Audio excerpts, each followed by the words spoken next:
We're constantly trying to solve the issues of our 8-year-old self. And the 8-year-old me was friendless and lonely. There's a part of me to this day that still has that little 8-year-old inside who will never be satisfied with the number of friends he has. I have so many amazing friends now. I've done it. I made it. Like, I made friends. And still, I'm craving, well, who's my new friend today? I need more. It's insatiable. I think it's just that little 8-year-old in me who will be with me forever now, who says, like, loneliness is hard and I want to be with people and I deserve to be seen. And so that was a really formative, difficult period of my life. But the good of it that came out is that I have deep empathy for anyone who feels loneliness. And one of my pieces of my unique genius now is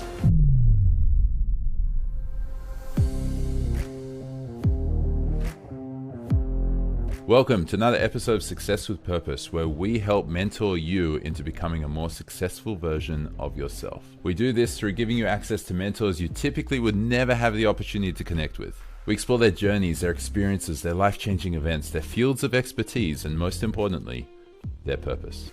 My name is Harry Goldberg, husband to an incredible woman, father of 2 amazing daughters, host, interviewer, and interrogator of this podcast. And now, just before we learn from yet another exceptional guest, if you find value from these conversations, please make sure to like and subscribe below, leave a review. It really does make a difference. And of course, share with someone else who's going to find value. Now, listen in, pay attention, take some notes, enjoy. Let's begin. Scott Doty, welcome. What's up, Harry? Man, I've been looking forward to this chat. For those who are listening, Scott Doty, a close friend and mentor of mine, the CEO and founder of Brainstorm, which is doing coaching and life-based skills for kids and teenagers. He's an advisor and investor in a number of other startups as well, and a proud father of 2 pretty cool daughters, which is yes, not very cool, but yes, pretty cool. Pretty cool, not very cool. Careful, they might hear this. Before we dive into your journey, how do you define success? So I've been using a way to talk about that for some years through Brainstorm, because we talk about it with our parents, our clients, our students. What does it mean to be successful in the context of, hey, I want to maybe get into a gold college. I want to get a gold score, or I want to become a certain kind of person who's successful in life. What does that even mean? So we set out to think about that, and it became part of our vision and mission statement, which is, to me, success is, number 1, uncovering your unique genius, discovering your unique genius. Number 2, doing the work over time to cultivate that special genius in service to the world. So you got to start with the premise that everyone has a special, brilliant facet to who they are. Their genius is like no one else's. And there's no such thing as smart or not smart. Oh, he's intelligent, she's not intelligent. That's not a thing to me. Everyone is brilliant in a signature way. And so the job for every human on earth is to discover, oh, this is my unique genius. This is what makes me special. This is what sets me apart and turns my heart on fire. Awesome. Now I'm going to do the work over time, not just for 2 weeks, but day in, day out for years. I'm going to cultivate that brilliant thing that is in me, that fire that I've been given, and I'm going to do it in service for others. I love this. I love where this conversation is going to go. The first thing I want to ask you is you first use the word discovering and then you use the word uncovering.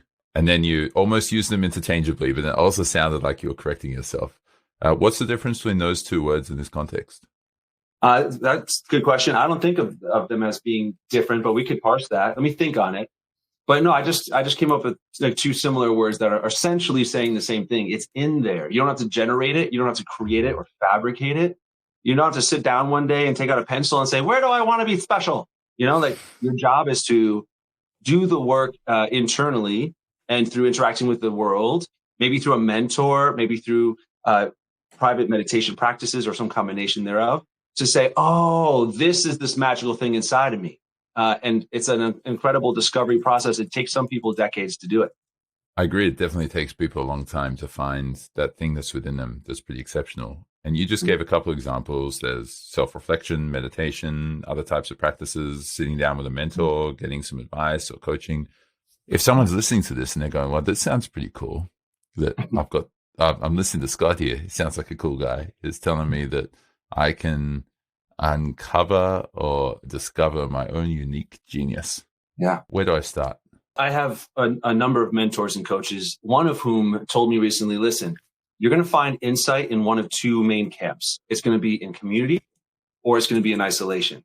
And people typically cut into one or the other. They lean more as a default mode into one or the other. For example, I am a community guy. Every time I want to discover something about myself, every time I want to dig deep and learn, I go to others. I call a whole long list of wonderful friends. I go to social events.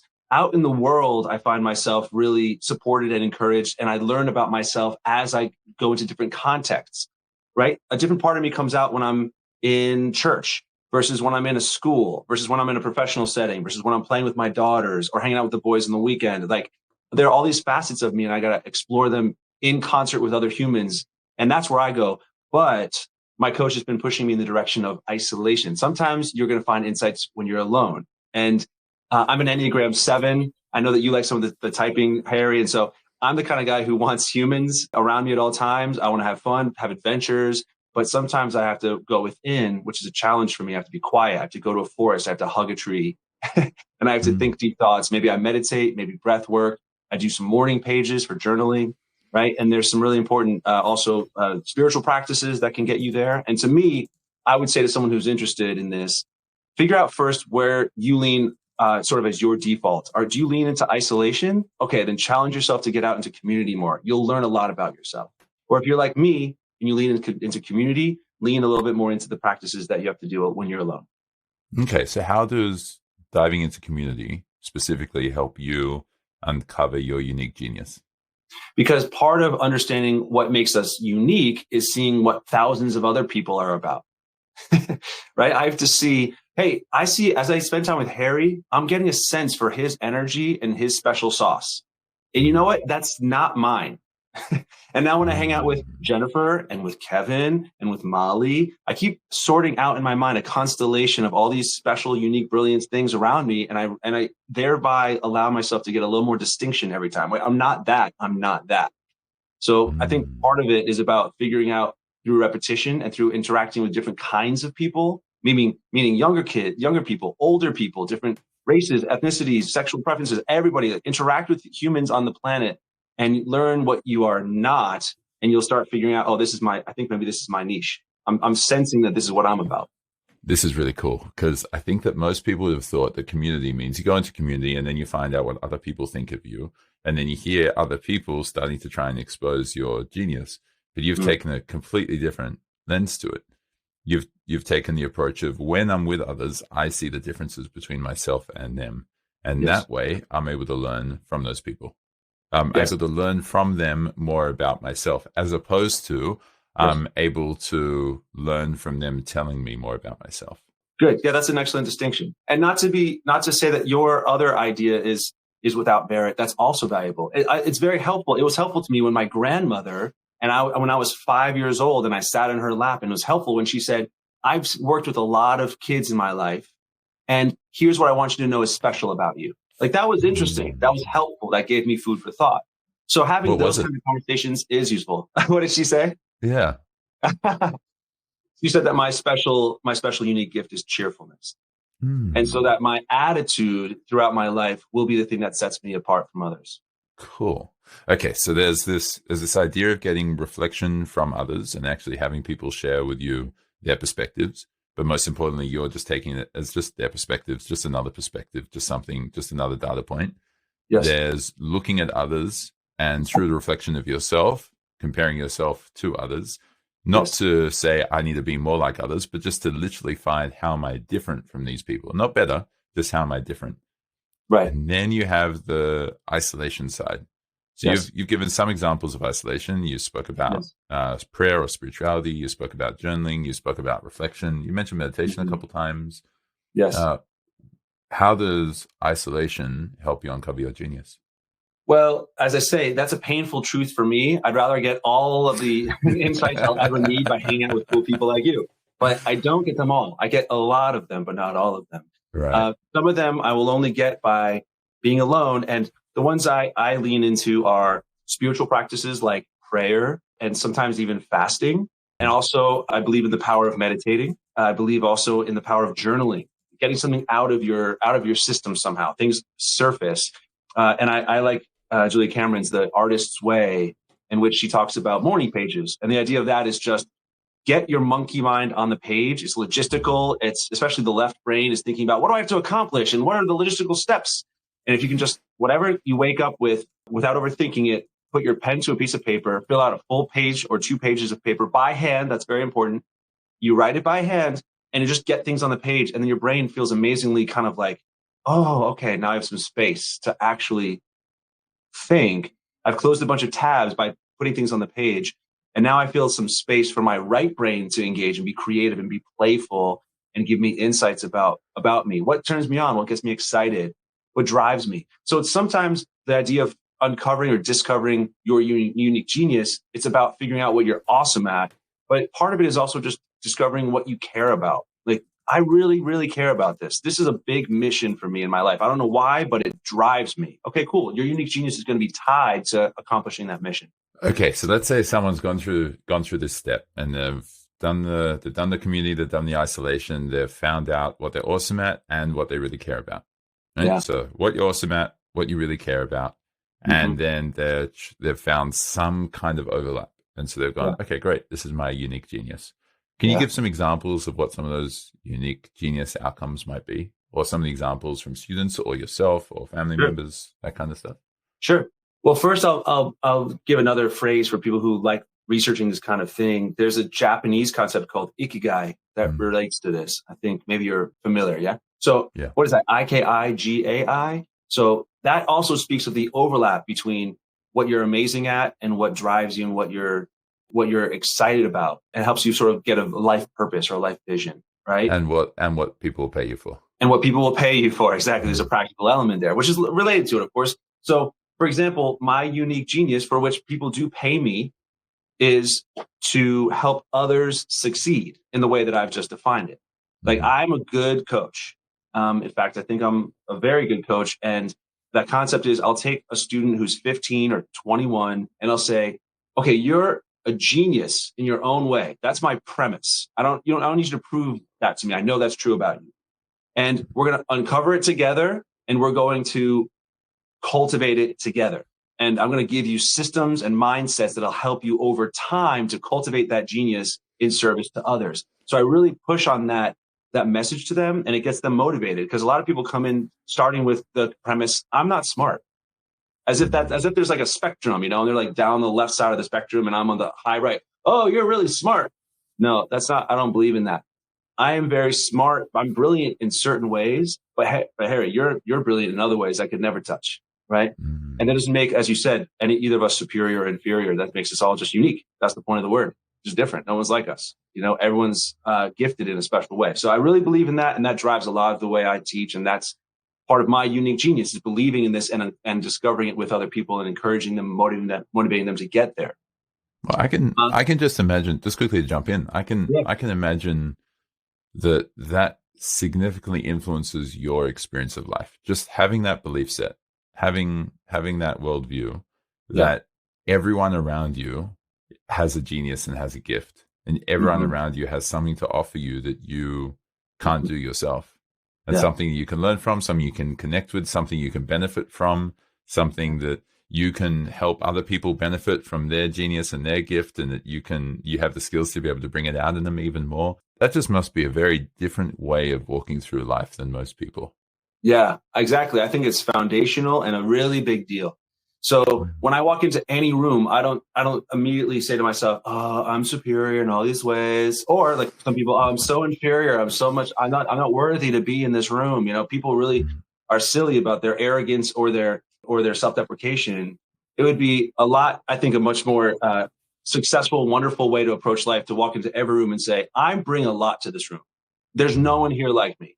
And also, every single person in this room is amazing on a similar level, and I can't wait to learn from them."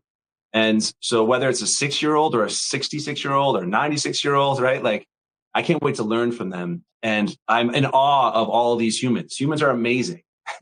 And I don't like when I sense an energy from people of dismissiveness, like, oh, what? Those people, they're the dumbest. They're so annoying. You know, people from Omaha, what are they doing? Republicans, what the heck? Like, what is that nonsense? Like, okay, we're allowed to have different opinions and still love each other. So anyway, to me, it is very meaningful to view life that way. And to your question from earlier, like a couple other examples, right? Like, what could this sound like? I've had students who, they hired me to help them with math, let's say, and to get into a goal college. And then we really realized that over time that their unique genius was to play music and to create music, and that they were going to do it in a way that was very gentle. I'm thinking of a certain person. And so there's this combination of a specific skill that you care about, that gives you fire in the belly, that the world will pay you for, and combining it with a certain sort of approach or style.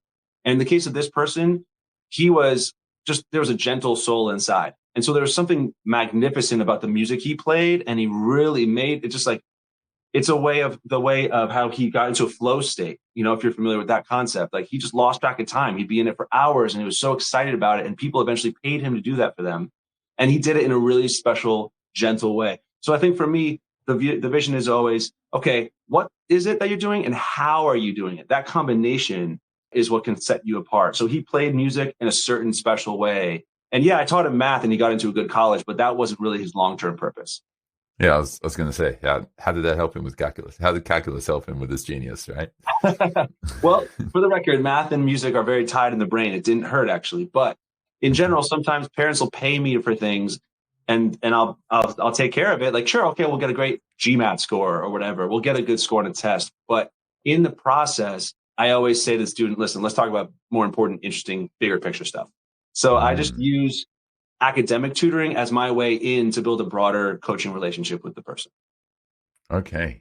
And so that's the first thing, that's the first part of it, right? Like you uncover the genius. You do the work, you uncover the genius, you find something that you are different than others, and that you're also like different in a good way, and also good at.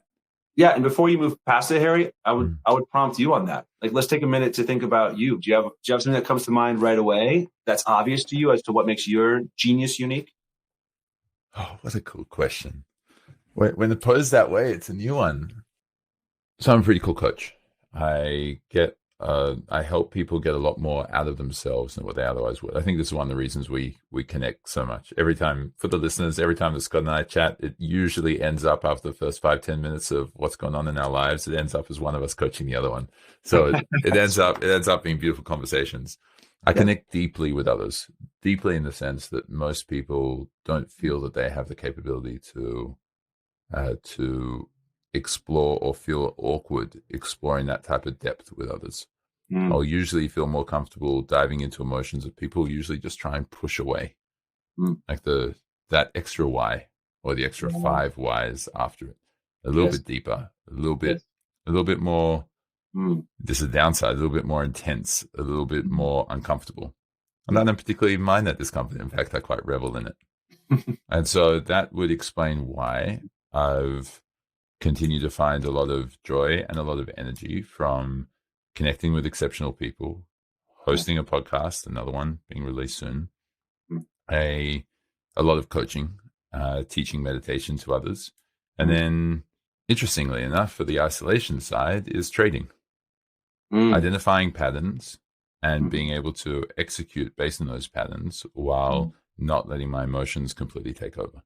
Nice. So as a result of not being fearful of the deep emotions and the awkwardness and the intensity and all the scary feelings, the ability to then dive deeper into myself and dive deeper with others, to be able to help myself and others live a life and take action in their lives separate to or without the interference of unconscious behaviors, patterns, and emotions, which otherwise they just wouldn't know. Nice. So that was a lot of really cool language. And then usually in a setting of coaching for me, I would say to you, that was awesome. I just captured a bunch of it. Now let's kind of hone it. Let's make it sharper. Let's make it shorter. Right. And what I heard you say is talking about genius around coaching others by allowing yourself with them to go into uncomfortable places, that you don't fear that. And and that it helps them feel vulnerable with you. And so you can really make an impact on them. And meanwhile, in concert with that, you have the ability to be sort of unbiased or to be sort of in a neutral way, emotionally neutral as you execute things that sometimes will get the better of others, right? And from an emotional standpoint. And so you combine those traits and you add to them your personality, you add to them your wounds over the course of your life that bring a softness and an empathy to what you do.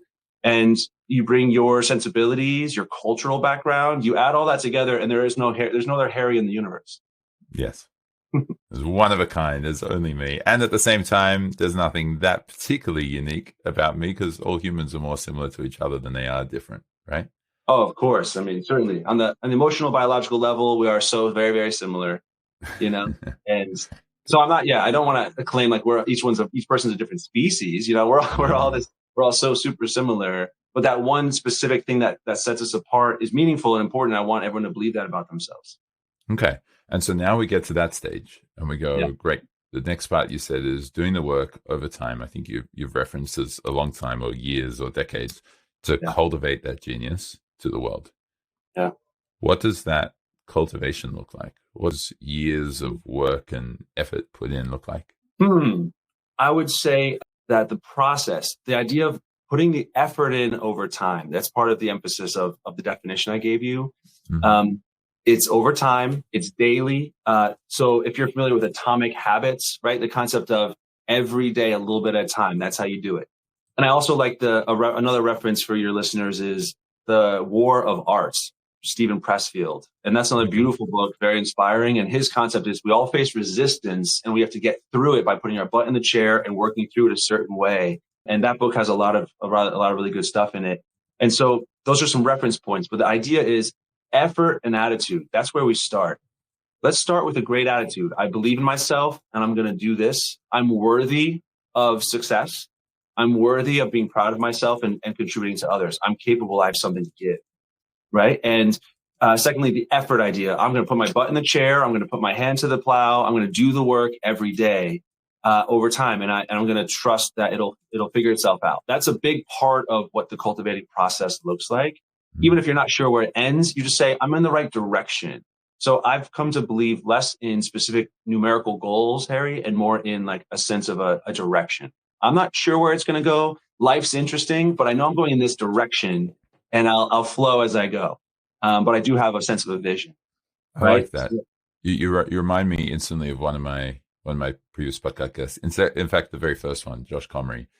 He spoke a lot about the difference between intentions and goals. Yes. And he used to always be so obsessed with the goals. I'm going to achieve the goals, this. And then I know that I'm actually getting there, right? But the goals means you need to know exactly what the outcome is. Otherwise, what's the point of having the goal?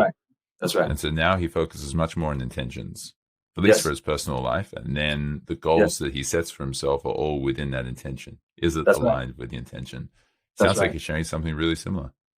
So goals are really helpful when they're specific and tactical and short term.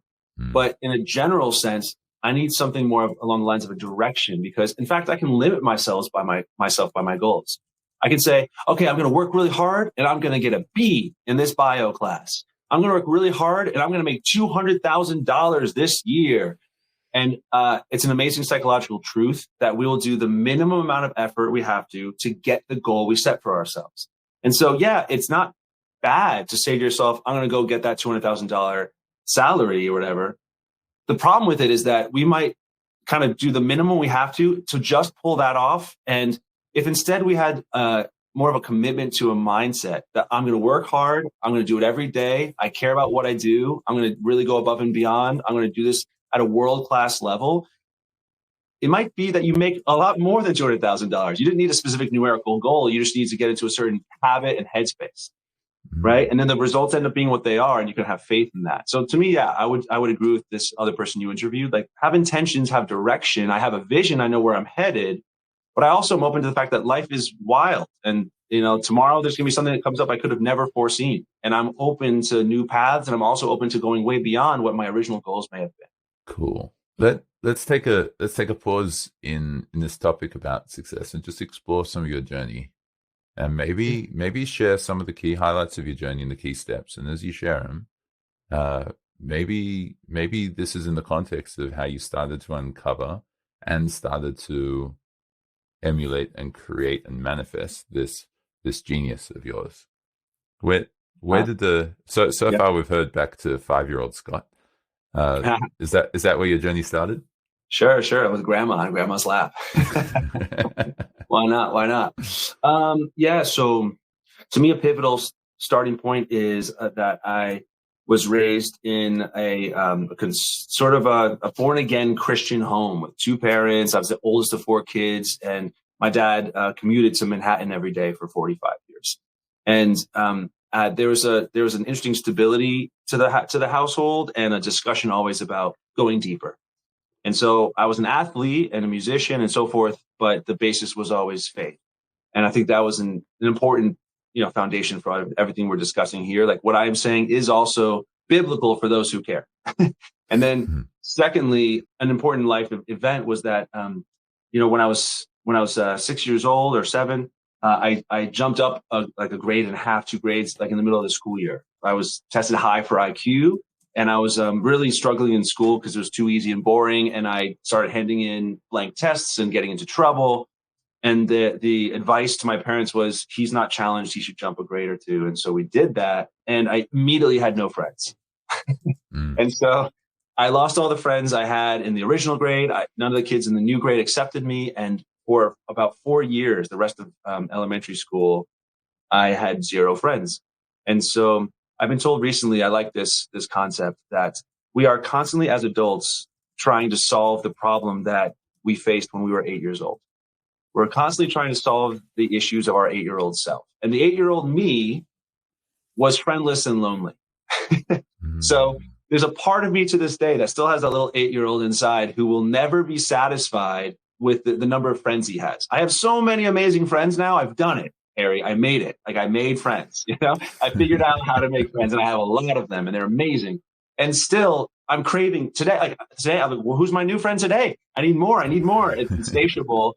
And I think it's just that little 8-year-old in me who will be with me forever now, who says like, loneliness is hard and I want to be with people and I deserve to be seen, And so that was a really formative, difficult period of my life. But the good of it that came out is that I have deep empathy for anyone who feels loneliness. And one of my pieces of my unique genius now is that if I'm in a social setting, I'm always looking for people who seem neglected and left out, and I go love on them. And I make sure they're included. So that's a big part of like childhood story. Yeah. What else is within your 8-year-old that's influencing you today? I don't know that there are other things. Like my 8-year-old self just wanted to be known and have friends and be a professional baseball player. That's all he wanted. Yep. Time to start baseball. No, I'm teasing. No, thank you for sharing that. That's I think that's a really good point of reflection for our listeners. What did you really want when you were 8 years old? Yeah. And then just try to explore where's that within you today. That's a exactly really cool exploration. Exactly. So yeah, that's a really great conversation topic with friends, with dates, with kids, whatever. And I use it with my students as part of my effort to get to know them. Sometimes I will give them a disc profile test, an Enneagram test, those kinds of things. I'll also spend time just hearing their story and feeling out the way that they tell the story, their language choices, their energy. But I also will ask them specific questions. And one of them is, tell me about your 8-year-old self. What was the pain or the wounding that she felt? And how are you trying to solve for it to this day? And it just always opens up really cool conversations. Have your daughters shared any of those with you? Yeah. How old are your daughters now? Like 11, 13? They're now 14 and 12. That's right. 14 and 12. Okay. Very good. Yeah. So we've talked about it a little bit. And now that we're speaking about it, you and I, yes, I'm inspired to ask them again. It's been a little while. And I think that at the time when we spoke about it, I guess it was too close. Like when I asked my 10-year-old daughter, hey, a couple of years ago, what mattered to you? What were you trying to say? She's like, what are you even saying? So I think there has to be a period there. Maybe now that she's 14, it's the right moment. So there's enough space there and I can ask her again. All right. So what happened for you after primary school? It seems like that made a bit of Yeah, I made my first friend in gym class in 6th grade. I had my first little crush and girlfriend. I got into the social world. I never cared about school. I always half-assed it. I never got straight A's in my life, but I did just enough to not get in trouble. Meanwhile, I was still very mischievous. I learned that in elementary school. That was hard to get out of my system. And so I did little annoying things to teachers, and I went to stores and stole things. And I had a little side of me that was just trying to get away with stuff, mostly because I was bored. But the big thing I was into was sports, and like the big earth-shattering moment was when I was in high school. I broke my back playing soccer, and at that stage, I was being recruited at a high level for some really high, like incredible colleges, and also being groomed to head towards professional play. And in fact, my father was a professional athlete, and I seemed to be on a track. And I really, really got badly injured, and I had to wear a brace and do no sports for a full year. And it was a pivotal time in my life. So I came back, I started playing again, but I never was where I had been. And I didn't end up being the athlete I was sure I would be. And so what I did, I was 14 to 15. Yeah. Okay. And so at that stage, to fill time, I said, I don't know what the heck to do. I guess I'll look into like the arts or something. And I sat down and I taught myself piano. That was a thing in my family, like musical instruments and dance. So I started learning piano, and that became a big part of my life later that I'm really grateful for. I ended up throughout my college years and 20s performing at nightclubs and at weddings and churches, and I love music. To this day, I'm involved in the music scene. It's a big part of that thing we talked about earlier, Harry, like the idea of isolation. Sometimes when I need to really go within, I'll just sit at an instrument, or I'll sing. And that does something for my soul too. Okay. So something that at the time you were probably thinking, this is terrible. This is going to ruin my life. And I'm no longer able to be professional footballer. Yeah. Follow in my dad's footsteps and go exactly where my plan is, where my track is. Yes. Broke your back. And then you dived into the arts. You dived into music. And that's become something incredible for you. That's right. It makes me think, Harry, I don't know if you've read this before. I can't quote it perfectly, but maybe we can put it in the show notes. But there's this story about there is no good nor bad. Well, the Shakespeare quote is there's no good nor bad, but thinking makes it so, right? And there's some story about like a man whose son, he's being called to go to war, and everyone goes, "Oh no, that's so bad."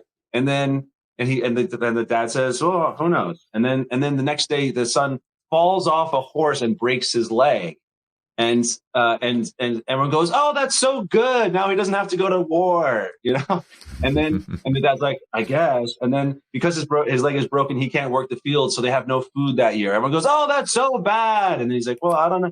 And so there's this story from ancient Chinese wisdom about, if you read through all the stories, like people always find ways to label that was good, that was bad. When I don't know, we don't have to believe in good or bad. It's just things happen. And life goes on, and we don't have to label things so much. And so my terrible injury that totally waylaid my life plans, everyone would agree that was bad. But I, in retrospect, don't really believe in that anymore. It's just something else that happened in my life, and I went in a new direction, and that was interesting too. And it wasn't good. It was just also something else that was interesting. Does that make sense? This.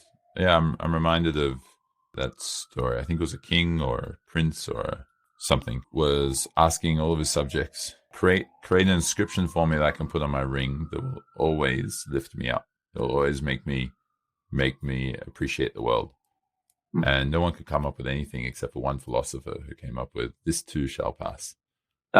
Nice. So when things are great, savor it, knowing that this too shall pass. When things are terrible, well, just keep in mind that this too shall pass. When things feel bad, it's not always going to be like this. It will pass. That's right. I like it. Yeah, that's wisdom. I agree. So I don't know where to pick up the story, but those are two big events that were from, I would say, my childhood, right? Like skipping grades and having no friends, and then also like getting injured and having to kind of reinvent myself and change my identity to some extent, Yeah. Those are big things. And so after that, I guess another piece of this that's interesting to me is that I found a great college, and I really started digging deep into cultural studies. I majored in international relations at a school that's #1 for that program in the world. and made a lot of friends from around the world. And I realized how dumb I am compared to them in terms of like just global knowledge, geography, languages. They're all like these like amazing, like French, Indonesian, Brazilian. They come in speaking 8 languages. They're super savvy. And I'm like, I'm a white dude who speaks a little English. I'm from Jersey. I felt really boring. So that was another big moment in my life for me to up level. To be like, oh, you know what? I can do that. I'm going to learn languages. I'm going to travel. I'm going to be that guy as well. And that has really set the trajectory of the rest of my life. I'm still in that mode of learning skills, learning languages, seeing countries. I've taught now on 5 continents. I've taught at 12 international schools. I have clients all over the place, and I'm hungry for it all the time. So you went through college and you started exploring all these different things. You started a new language and you started really expanding your horizons and what you're potentially able to see. When did tutoring or coaching become your vocation? Oh, yeah. Well, so I actually got a scholarship through Rotary International after I graduated college to get a master's degree in Australia. Yes. Yeah. They sent me to the University of Melbourne to get a master's degree. But before I left, I had about a year to kill. I didn't know what to do at the time. So I went back to my hometown in Jersey, Ramsey, let's go. And I went back to my old high school and just visited some teachers and guidance counselors. And I said, hey, I'm home from college. I just want to say hi. Oh, what are you doing for the coming year? I don't know. Well, hey, have you thought about tutoring? Like you did that back in high school and we could send some people to you if you want. We know you, we trust you. I'm sure you'd help them out. I said, well, what does a tutor make? And they said, $50 an hour. And I was like, what? Oh my goodness, let's go. So I'm 20 years old and I go, this is phenomenal. This is amazing money. Let's do it. They start sending people to me and it turns out I'm good at it. I really care about kids. I believe in them. I'm motivating. I can talk to athletes. I can talk to musicians. I can talk to nerds. Like I have all those levels. And I can be gentle and I can be firm. I just know how to coach people and I have fun with it. And so anyway, quickly, I realized I was good at it. I liked it. I was full. My schedule got filled with a waiting list. And I started thinking, wait, could I hire someone else to take these other people? Could this be a business? And so when I went to Australia to get the master's in business, the whole time, every single class I took, I was thinking, how will I use this when I go back and start my tutoring company? I already knew at that point that was what I was going to do. And every class had a very clear goal for it to be applied. I wasn't just doing it in a vacuum for theory. I was like, this is going to be something I use. So yeah, I went back to the States at age 24, I think, 23, 24 with the master's. And I started Brainstorm. And I brought in my then girlfriend, my future wife. I brought in my friend Steve. I brought in then the first tutors after them was Kristen and then Emily, and off we went. And I just kept teaching them my methods, and they were successful too, and we grew. So yeah, that company's now been in business for 18 years. And at our peak before COVID, we had 75 people on staff, and we had many hundreds of students. And I basically retired at age 31, and Brainstorm ran itself. And I spent my 30s raising daughters and taking care of my wife and sort of traveling the world, So I had 20s. I took my 20s to bust my butt and build things. And in my 30s, I kind of retired and chilled and raised a family. And now I'm in my 40s and I'm starting to do new things again. Cool. Before we dive into that, before we move forward, I think that's a really interesting point because most people, when they do any of the academics, they do see it in an academic vacuum. Most people, when they're learning something new or when they're reading a book, they go, yeah, that's really interesting. Oh, okay, cool. I'm glad I read that. I'm glad I learned that. Oh, that's what the tutor taught. Okay, that's cool. Oh, okay, fine. I'll do it now for this particular activity or this particular task which I need to complete or this particular assignment. Okay, cool. But you had such a different attitude. Most people, when they're studying something like business, they're not thinking of the business that they're actually starting or they're actually running. Most people, when they're studying music, perhaps they're not thinking of specifically what they're going to compose or how that's going to transform their own musical knowledge. They're just trying to learn what other people are teaching. And you had such a non-passive approach to learning.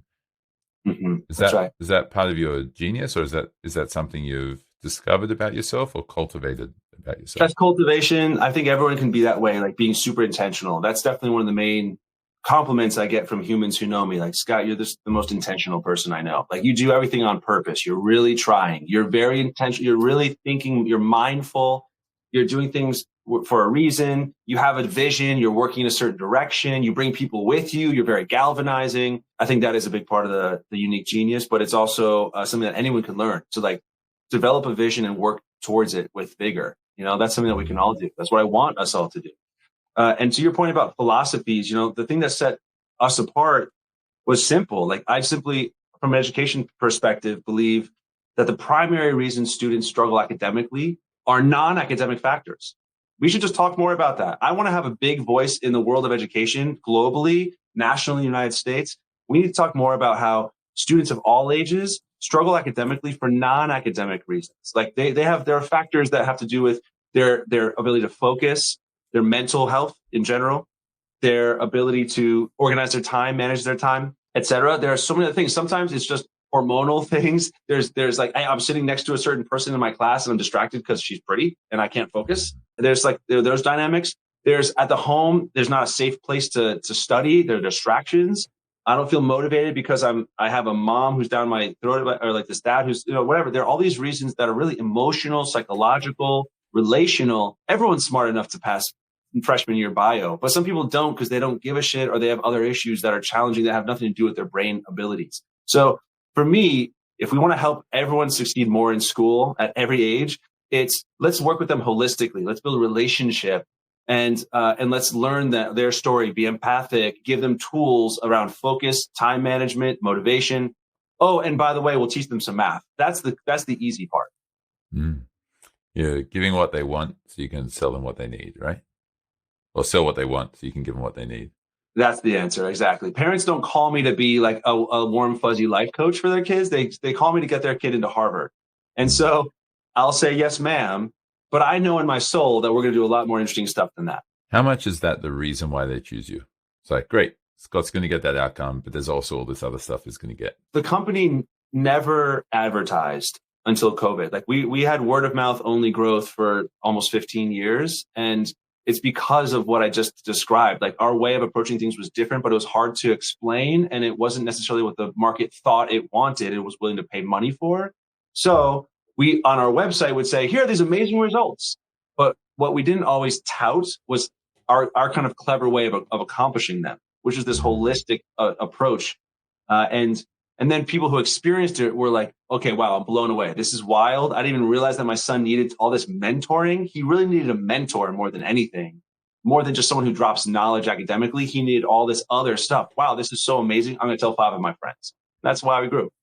Why can't the parents become the mentors? Or from your perspective and from your experience, why have parents struggled to become those mentors and take that role for kids? Well, first of all, parents absolutely must be mentors to their kids. And secondly, everyone needs more than one. So like if you're a 14-year-old kid, you could use 8 mentors, not 1 or 2, Now, why do parents struggle with it? I don't know. Is that true?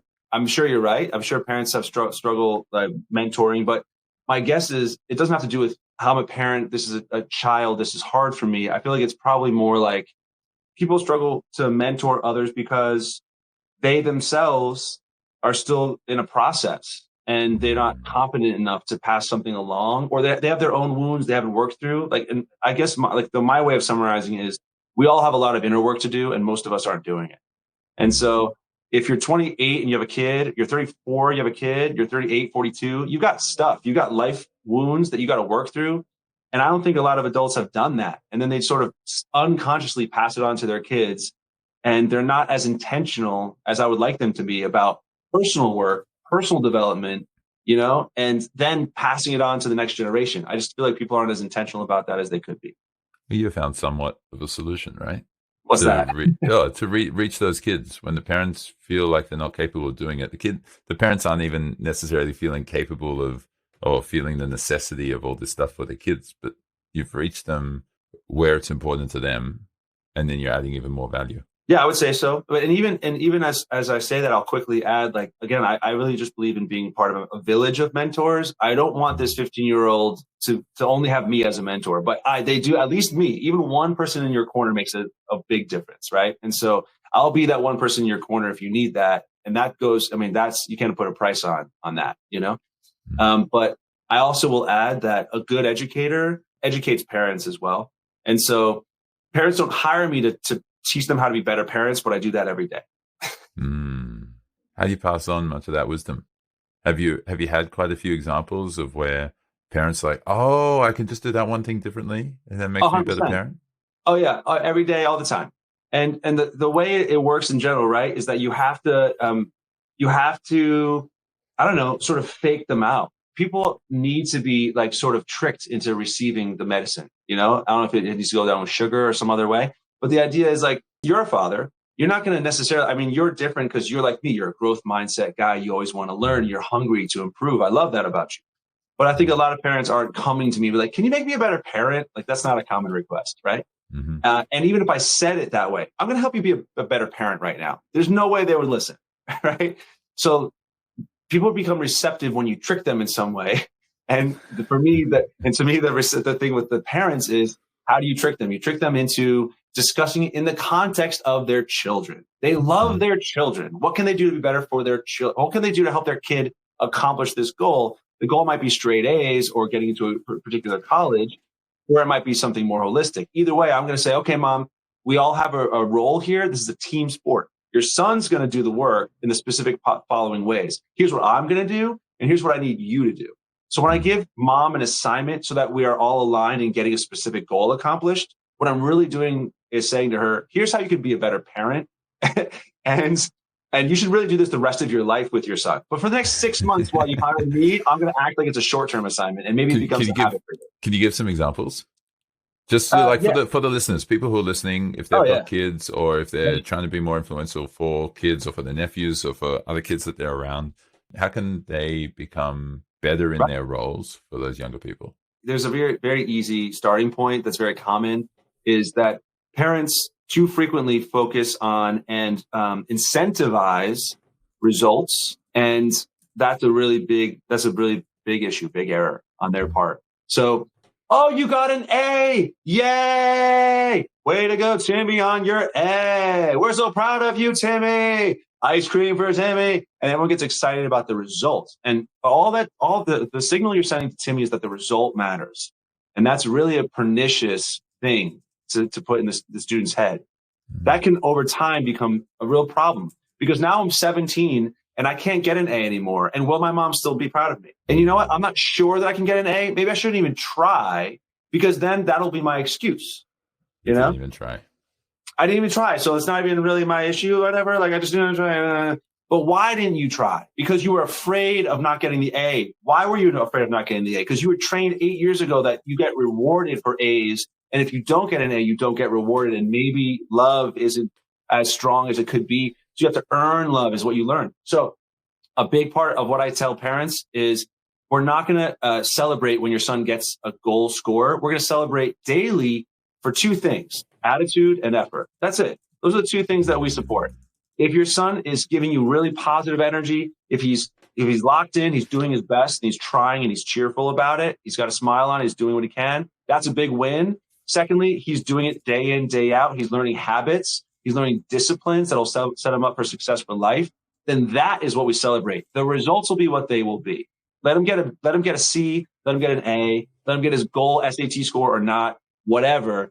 We do not celebrate numbers or get scared by numbers. Like, numbers, results are not what we're going to incentivize in this house. We're going to incentivize effort and attitude. And I tell that to parents all the time, because that is a major issue that gets in the way of my helping the students get where they want to go, because students are afraid of the parents' focus on results. Very cool. And so what are we really focusing on when we're focusing on that behavior? Like, we're obviously, from the sounds of it, we're obviously teaching them to not be so attached to the outcome. And we're attempting to reinforce the behavior that usually results in better outcome as well. And it doesn't kind of screw them up or create more baggage for them later on when they're older. What are we really doing? What are we really focusing on when we're focusing on the behavior, or like when we're focusing on the daily actions? We're focusing what's on happening. We're teaching our kids. And by the way, this is like anything else. We need to demonstrate this to them. We're teaching them that wise living involves focusing on what's under your control. And sometimes results aren't honestly not under your control, right? That particular day, the teacher asked you specific questions you couldn't have foreseen to some extent, or he graded it really hard and he didn't give you a good curve. That's out of your control. That day you felt really sick. You ate something weird last night. Like weird things can go, can happen in life. And obviously we're just talking about school as an example, but there are, examples abound in work and all sorts of other facets of life. The thing that I have control over, Harry, is my attitude and my effort. Mm-hmm. And so those are the things that I want to be recognized for. I want to be acknowledged for my attitude and my effort. That's what it's under my control. I gave it my all. I fucking tried, and I did it with a smile on my face. That's all you can ever ask of me. Right? And so we're teaching the parent to correctly frame conversations with kids so that they are set up for success relationally with their mom and dad.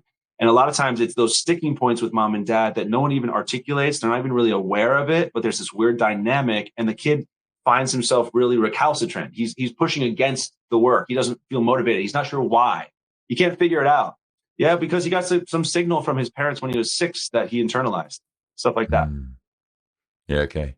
One of my proud parenting moments a few months ago was when my daughter came back. She came back from a day of activities, and she came to me and said, "Daddy, I was doing something really, really hard today. I was doing something really hard, but I'm so proud of myself because I didn't be like Elsa and run away.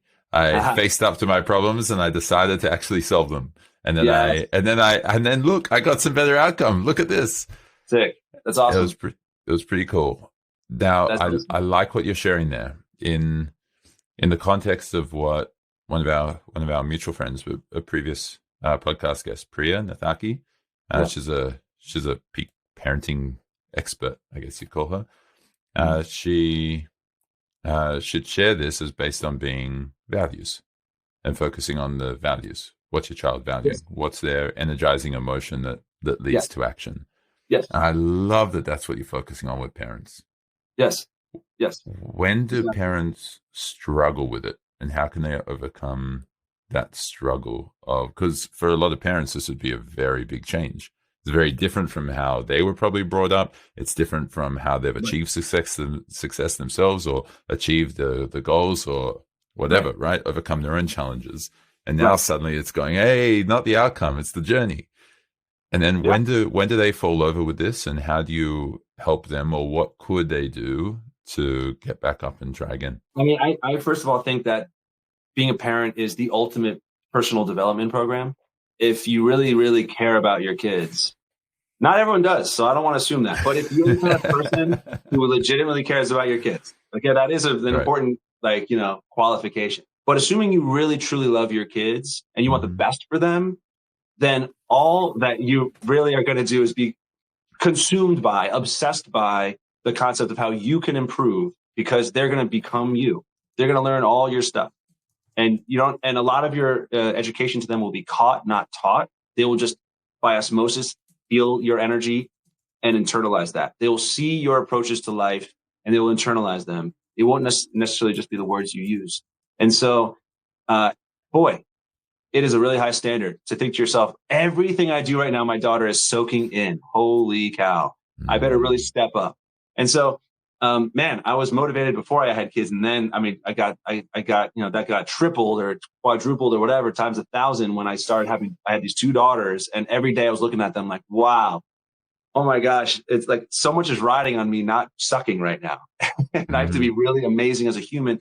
So I think I really believe less in teaching the kid X. And I really believe more that exceptional parenting means really high caliber personal development and doing inner work that other people are afraid to do. And then your kids will learn from you just automatically because they're in your presence. Someone I do refer to as a parenting mentor of mine is Shefali Sabari. And she's written some books, including The Awakened Family and some other ones like that really impacted me. And I think that was one of the messages I took from her is hey, you're a parent. Stop trying to teach your kids. Your kids will teach you, if anything.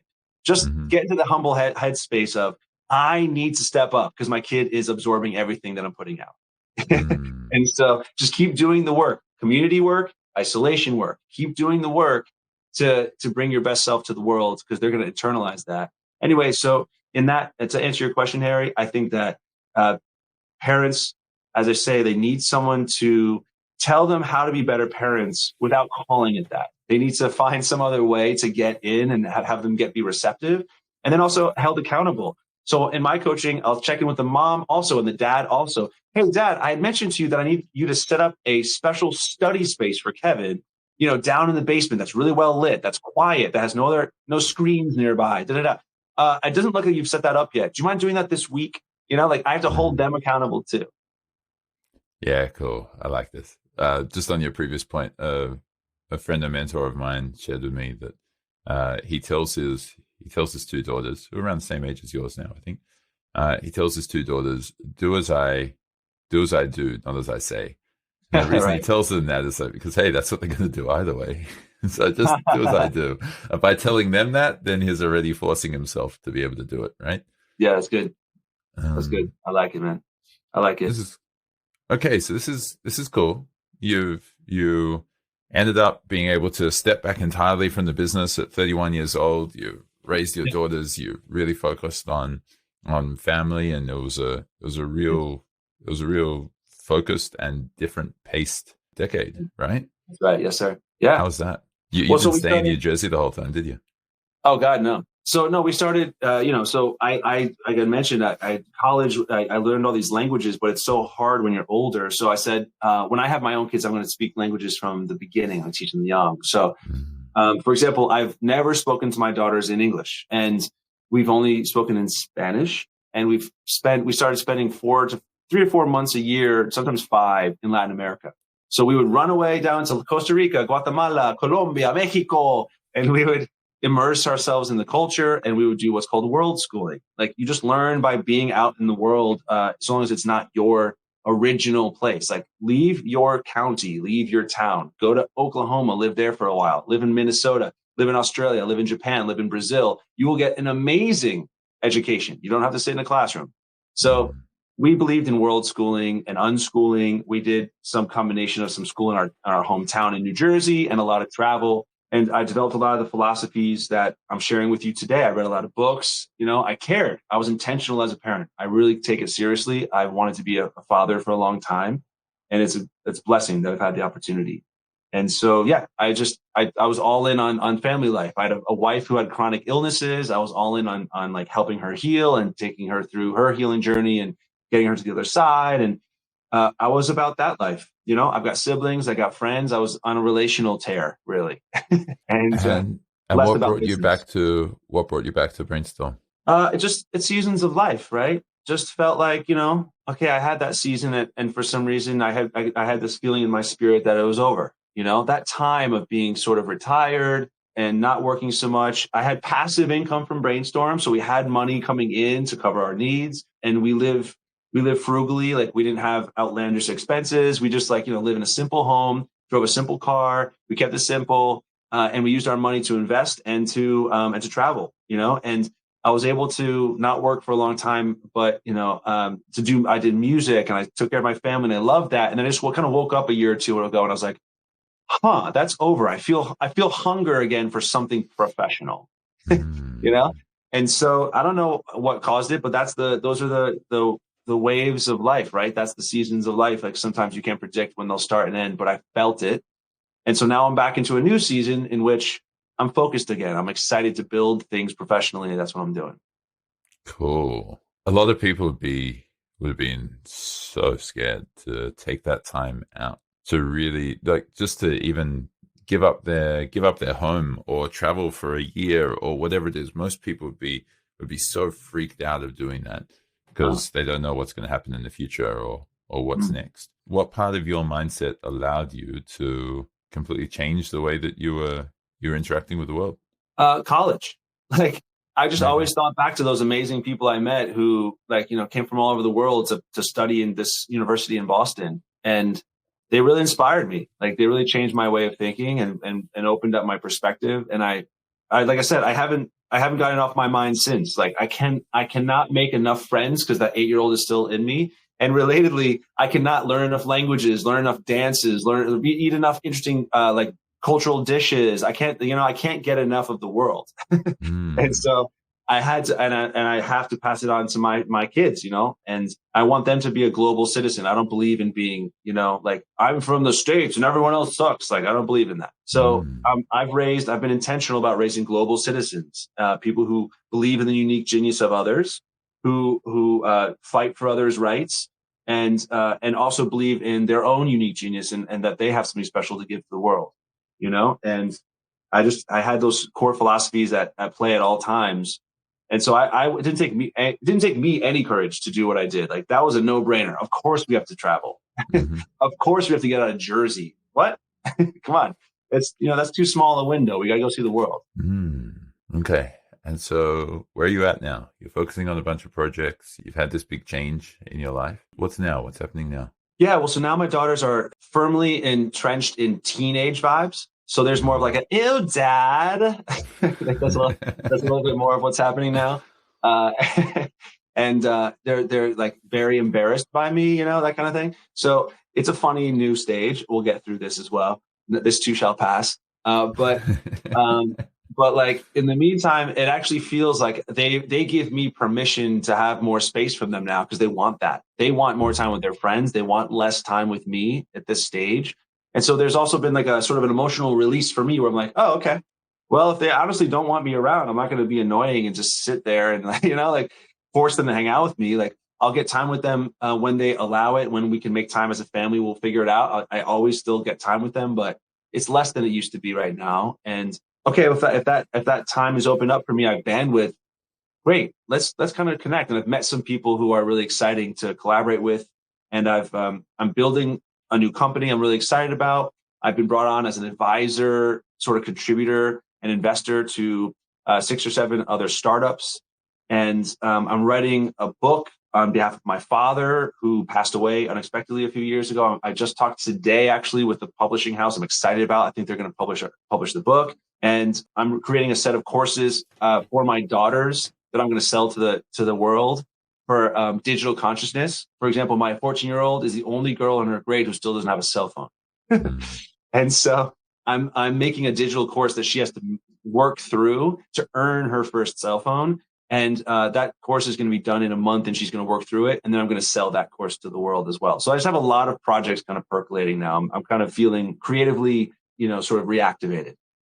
Amazing. Okay. So if we circle this conversation back around to your definition of success, which is uncover your genius and work your butt off to be able to achieve it, right? Or to make it happen. In service to the world. That's right. In service to the world. What else would you like to share? Imagine that your daughters, or a whole bunch of people like your daughters, might listen to this one day. And they're going, okay, I've just listened to an hour of Scott. What should I really take away from this conversation? What's the key part of this? Well, I think, man, if my daughters listen to this someday, they're going to be in minute 4.5 and be like, over it. I've heard all this before. This is see you later. Yeah, I don't know. I mean, I don't have a summarial point. I just think that there's a lot here to chew on. And my hope always, I guess 2 things come to mind. Is one, when I got into musical theater in late high school and I did it in college, the director would always pull us together before opening night. And he'd say, let's remember, there are going to be 800 people in the audience tonight. Our job is not to make all 800 of them happy. Our job is to make one of them happy. They'll never know which one it is, but we're going to do this show tonight to the best of our ability. And it is a win if we make one person happy. And so that's my idea for this interaction with you, Harry, is if 800 people listen to it and it really touches one person, then it was a success. And maybe you or I are the person who was touched, and that still makes it. It's already touched me. Thank you, Scott. Or to that point, someone may have listened to this whole thing and been like, okay, Scott made 800 boring points, but he made one point that was actually really, really cool. Great.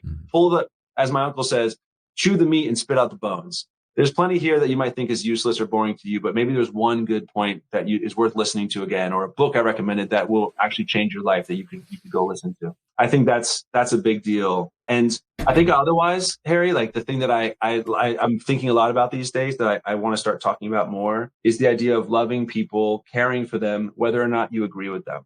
And it's just a really interesting topic that comes back to the point you made earlier about like, Scott, it must be pivotal to your life perspective to view everyone a certain way, that they have a unique genius and so forth. It also, I think, is a pivotal mindset to say, Harry, you and I, we haven't gone through the list of all of our beliefs, right? And it could be about like the higher powers or about politics or sports or relationships. But I'm sure in the list of 8,000 beliefs that you and I do not agree on some things. And guaranteed. Yeah, guaranteed. And somehow I'm going to dig in deep and love you anyway, right? And I'm going to do my best to work for your best and to serve you anyway. And that's something that I've been noticing in the world that I'm upset about is I don't see that. I see a lot of people feeling like I love people, I take care of people, I mentor people with whom I agree. If they're in my world and in my circle, then I'll love them. And other people are other.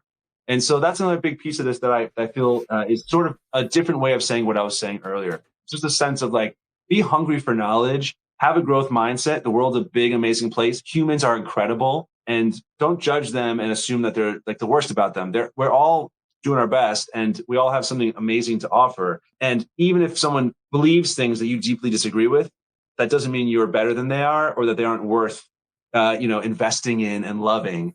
And so that's a big topic that I think is really interesting to me also that, I could talk about some other time, but just love everyone really, really hard. And whether or not they agree with you doesn't really matter.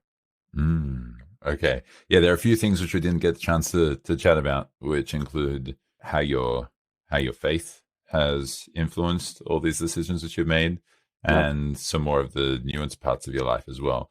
But you made a good point there that you don't particularly want to add anything else to this whole conversation or share any particular final points other than maybe just reflect on the main points. So I'll reflect on the main points for you and for our listeners.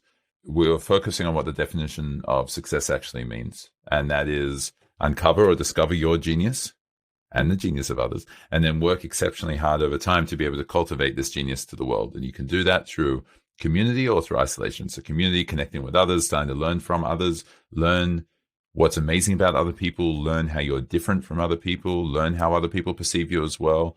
Take all of that in, and at the same time, make sure that you have the isolation part. So your spirituality through prayer or through fasting or doing meditation or journaling or reflection or whatever it is.